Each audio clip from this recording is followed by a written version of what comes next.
अस्सलामुअलैकुम। बोल news headquarter में खुश आमदीद। मैं हूँ मुदस्सर इकबाल। मैं हूँ युसरा नजम और मैं हूँ बुशरा हक। हेडलाइंस आप जान चुके, इस बुलेटिन में हम बात करेंगे।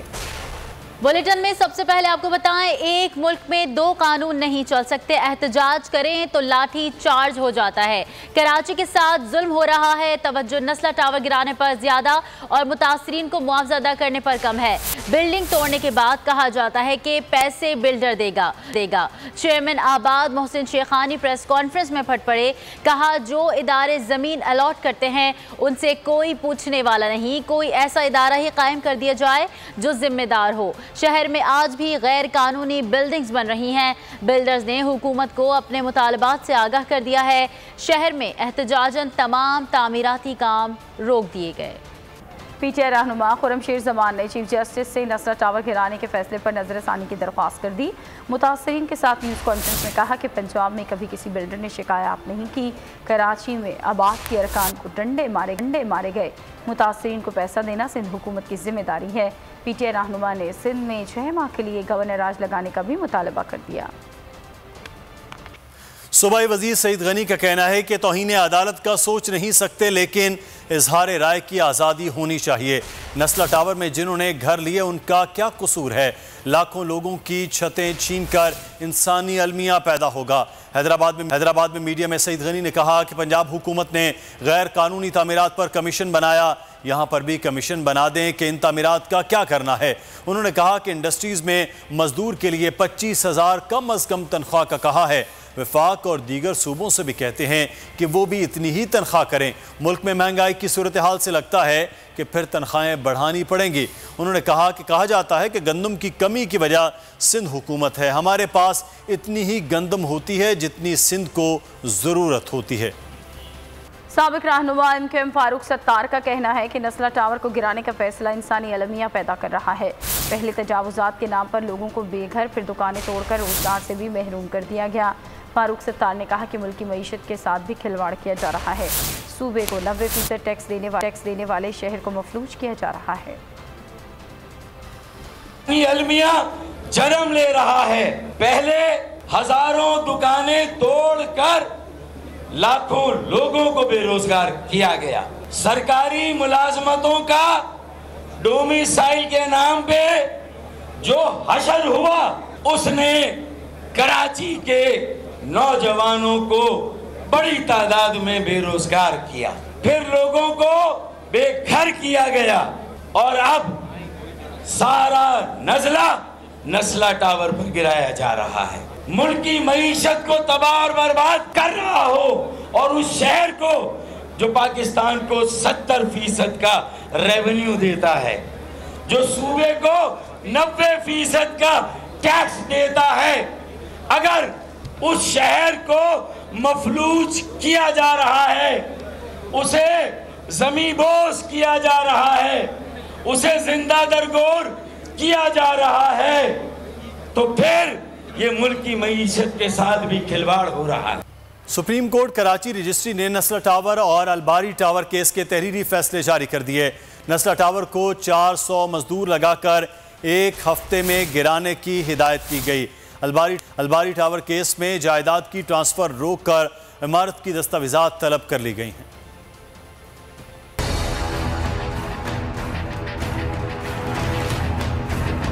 सुप्रीम कोर्ट कराची रजिस्ट्री के फैसले, नस्ला टावर और अलबारी टावर केस के तहरीरी फैसले जारी। नस्ला टावर से मुतालिक फैसले में कहा गया है कि इमारत 400 मजदूर लगाकर 1 हफ्ते में गिराई जाए।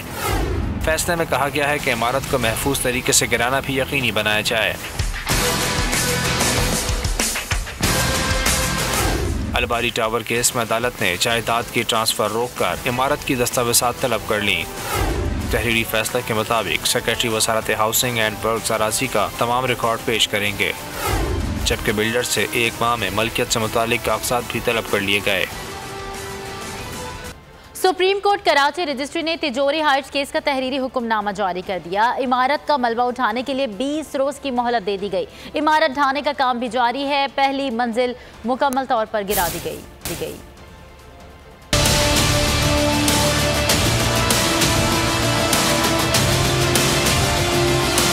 तिजोरी हाइट्स केस का तहरीरी हुक्मनामा जारी। सुप्रीम कोर्ट कराची रजिस्ट्री ने जारी फैसले में कहा कि इमारत का मलबा उठाने के लिए 20 रोज की मोहलत दे दी गई है। तिजोरी हाइट्स की जमीन का कब्जा कमिश्नर कराची के पास रहेगा। दूसरी तरफ सुप्रीम कोर्ट के अहकामात पर तिजोरी हाइट्स को उठाने का काम जारी है। पहली मंजिल मिसमार कर दी गई, साइट ऑफिस भी गिराया जा चुका है। जल्द इमारत की जगह खाली प्लॉट बहाल होने का इम्कान है। सुप्रीम कोर्ट कराची रजिस्ट्री ने मिलिट्री लैंड कमर्शियल मकासद के लिए इस्तेमाल से मुताल्लिक केस का तहरीरी फैसला जारी कर दिया। इस फैसले में ये कहा गया है कि सेक्रेटरी दिफा ने यकीन दिलाया है कि तमाम मिलिट्री लैंड दिफाई मकासद के लिए इस्तेमाल की जाएगी। अदालत ने बयान तहरीरी तौर पर जमा कराने का हुक्म दे दिया।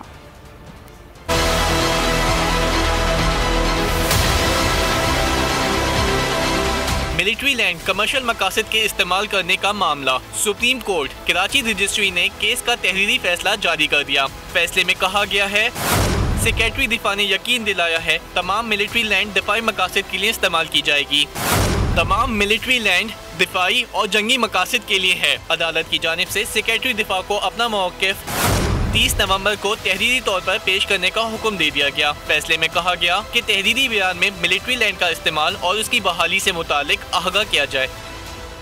और अब आपको बताएं कि साकिब निसार की मुबैना ऑडियो की तहकीकात होनी चाहिए। इस्लामाबाद हाई कोर्ट में दरख्वास्त दायर कर दी गई। तहकीकात के लिए कमीशन बनाने की इस्तदा भी की गई है। दरख्वास्त में मौक़िफ़ अपनाया गया कि साबिक चीफ जस्टिस से मंसूब ऑडियो टेप से तासुर मिलता है कि अदलिया बैरूनी क़ुव्वतों के प्रेशर में है। ऑडियो असली है या जाली, इस बात का तयन करना लाजमी है। अवाम का आज़ाद और गैर जानिबदार अदलिया पर एतमाद बहाल करना ज़रूरी है।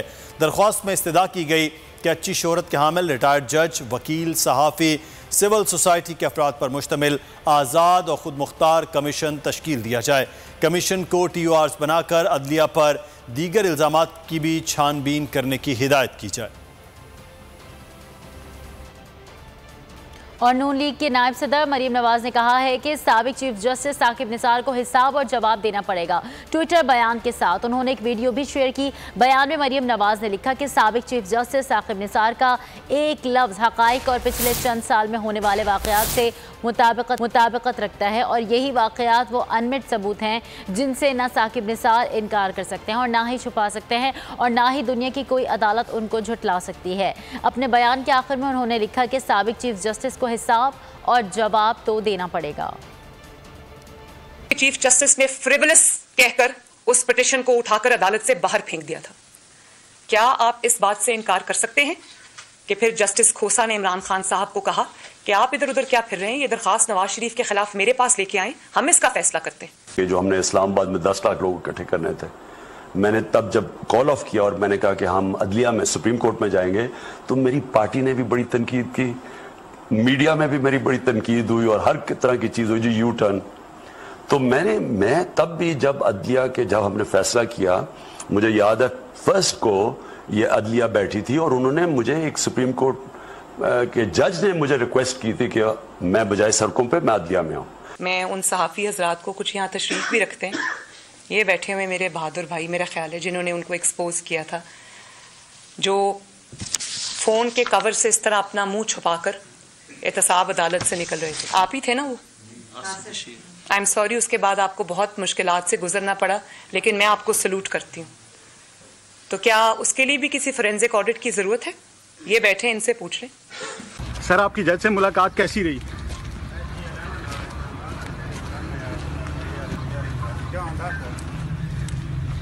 सर, हमारी इसके कोई नहीं, कोई मुलाकात किसी से नहीं हुई। हमारे दाखिले का भी कोई कहें सर, उनको किसी से मुलाकात नहीं हुई मेरी। तो आप किस सिलसिले में इधर आए थे? वफाकी वज़ीर इत्तलात फवाद चौधरी ने कहा है कि अदलिया के खिलाफ साजिश बेनकाम हो गई। नून लीग की कोशिश थी अदलिया पर दबाव डाला जाए, इदारों के खिलाफ मुहिम में सहाफ़ियों को भी इस्तेमाल किया गया। मीडिया से गुफ्तगू में उनका कहना था कि बयान हलफी स्कैंडल वाले राना शमी मुस्लिम लीग नून के अहदेदार थे। एक दूसरी तकरीब में मीडिया से गुफ्तगू में वज़ीर इत्तलात ने कहा कि मुल्क की मौशी हालत की ज़िम्मेदार साबिका हुकूमतें हैं। पिछले 10 साल में जितना कर्जा लिया गया उसकी अदायगी के लिए IMF के पास तो जाना ही था।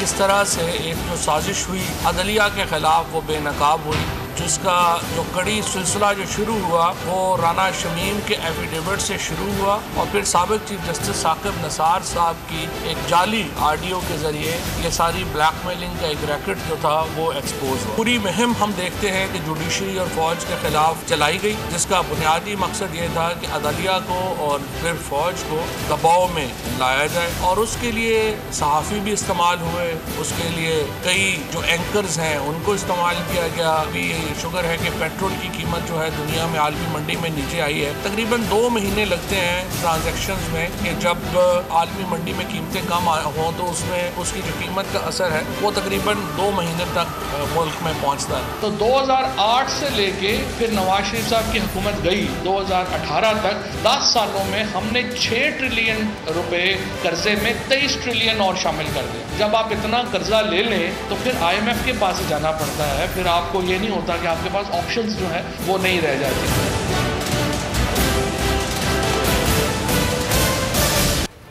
वज़ीर मुमलिकत फ़र्रुख हबीब ने कहा कि आजकल वीडियोज़ और ऑडियोज़ का सीज़न आया हुआ है, ये सब एडिट शुदा मवाद है। एक ऑडियो ठीक है जिसे मरीम नवाज़ तस्लीम भी कर चुकी हैं। अरशद मलिक की वीडियो को आज तक रिकॉर्ड का हिस्सा नहीं बनाया गया और ना ही साकिब निसार की ऑडियो को रिकॉर्ड का हिस्सा बना रहे हैं। उन्होंने कहा कि अगर आलमी सतह पर तेल की कीमत कम हो रही है तो इसका फ़ायदा पाकिस्तानी अवाम को भी मिलेगा। वो लाहौर में मीडिया से गुफ्तगू कर रहे थे। ये जो वीडियोज़ ऑडियोज़ का जो ज़माना आया हुआ है, जो सीज़न आया हुआ है, ये वो एडिटेड शुदा जाली जो है वो वीडियोज़ हैं जिनके अंदर मैं समझता हूँ कि किसी किस्म की कोई हकीकत नहीं है। लेकिन एक ऑडियो, जिस ऑडियो को उस ऑडियो वाली ख़ातून जो मरीम सफदर हैं उन्होंने तस्लीम किया है, जिसके ज़रिए मीडिया के ऊपर पाबंदियाँ लगाई जा रही थी, जिसके ज़रिए मीडिया का गला घोंटा जा रहा था, वो उससे नज़र आता है कि मुस्लिम लीग नून अपने दौरे हुकूमत में किस तरीके से एक फाशिस्ट हुकूमत के तौर पे काम कर रही थी। मुस्लिम लीग नून उसको अदालती रिकॉर्ड का हिस्सा बनाए, उसको अदालत के अंदर पेश करे। ना जज अरशद मलिक की वीडियो आज तक रिकॉर्ड का हिस्सा बनी, ना साकिब निसार की ऑडियो को ये रिकॉर्ड का हिस्सा बना रहे हैं। ये रिकॉर्ड का हिस्सा बनाएं और उसी रिकॉर्ड का हिस्सा बनाते बनाते उन 4 फ्लैटों की रसीदें भी ले आएँ, क्योंकि सवाए झूठ के, सवाए जाली डॉक्यूमेंट्स के अलावा आज तक इन्होंने कुछ जमा नहीं करवाया। अच्छी बात है अगर आलमी सतह के ऊपर जो है वो पेट्रोलियम की कीमतों में कमी हो रही है और अगर ये कमी इसी तरह बरकरार रहती है तो उसका फौरी रिलीफ जो है वो पाकिस्तान की आवाम को जो है वो फराहम किया जाएगा। और रहनुमा पीपल्स पार्टी परवेज अशरफ ने महंगाई पर कंट्रोल के लिए हंगामी इकदाम का मुतालबा कर दिया। कहते हैं अवाम अफलातूनों की बातें सुनकर तंग आ गए। हुक्मरानों ने पहले दिन से पार्लियामान को नज़रअंदाज किया। पार्लियामान के बगैर मसाइल का हल मुमकिन नहीं। मुल्क में शिद्दत, गालम गलोच, बदतमीज़ी का ट्रेंड चल पड़ा। लोग भूख से तंग आ गए, जराइम बढ़ रहे हैं। मुल्क खौफनाक सूरत हाल की तरफ जा रहा है। पीपल्स पार्टी बहरान का हल चाहती है मगर हुकूमत मसाइल का हल नहीं, बहरान चाहती है। अपोजिशन को दबाने की मुख्तसर सोच से मुल्क को नुकसान होगा।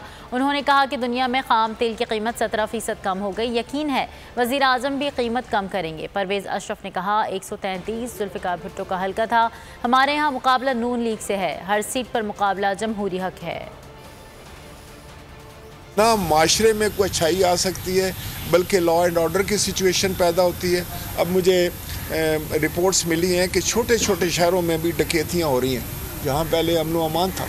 जब लोग भूख से तंग आ गए हैं, बच्चों को वो रोटी नहीं दे सकते तो वो क्या करेंगे। मतलब ये एक ऐसी सिचुएशन की तरफ मुल्क जा रहा है जो बड़ी ही खौफनाक है। तो मैं आज आपकी वसातत से ये बात करना चाह रहा था कि पाकिस्तान पीपल्स पार्टी चाहती है कि पाकिस्तान के अवाम की मुश्किलात दूर हों। उसके लिए हम हर किस्म का तावन करना चाहते हैं। हम पार्लियामेंट में बैठ के इसका कोई हल निकालना चाहते हैं। हमारे पास भी इकोनॉमिस्ट हैं, हम उनसे भी बात करना चाहते हैं।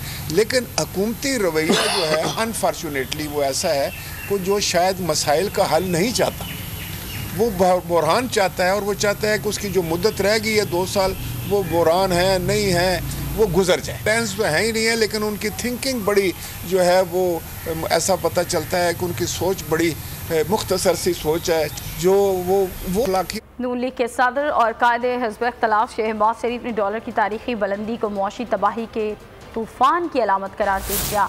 कहा कि झूठे अदाद शुमार दिए जाएं तो फिर मईशत का ऐसा ही धड़न तख्ता होता है। 1 दिसंबर से मज़ीद क़यामत ख़ीज़ महंगाई आने वाली है।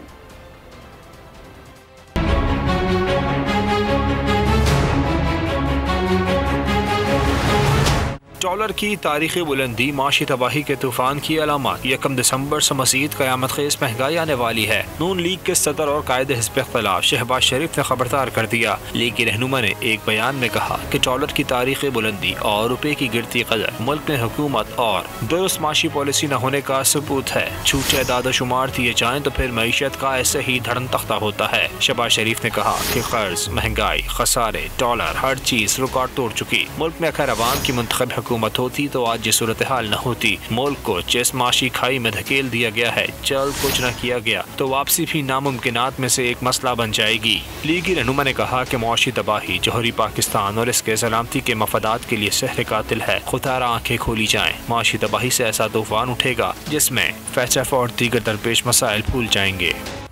और वज़ीर आला पंजाब के मुआविन खुसूसी हसन खावर का कहना है कि हुकूमत ने 30 साल का गन 3 साल में साफ किया है। कब्जा माफिया से 1,38,000 एकड़ ज़मीन वागुजार करवा चुके हैं। बकाया 88,000 एकड़ अगले 5 हफ्तों में वागुजार करा लेंगे। उन्होंने सरकारी मुलाजमीन की मिलीभगत के बगैर कब्जा नहीं हो सकता। सरकारी मुलाजमीन और काबजीन के शैतानी गठजोड़ को तोड़ना है।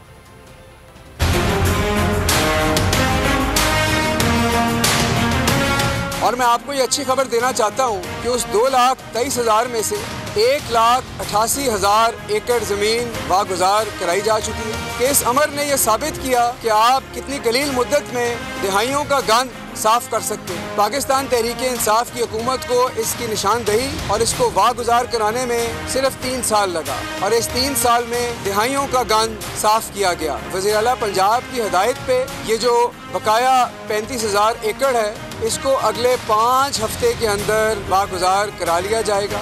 लेकिन सवाल जो उठता है कि क्या सरकारी एहलकारों की मिली भगत के बगैर ये काम हो सकता था? मैं आपको फिर बता दूं कि आइंदा गफलत करने वाले को शरीके सब्सक्राइब करें और बेल दबाएं ताकि कोई खबर रह न जाए।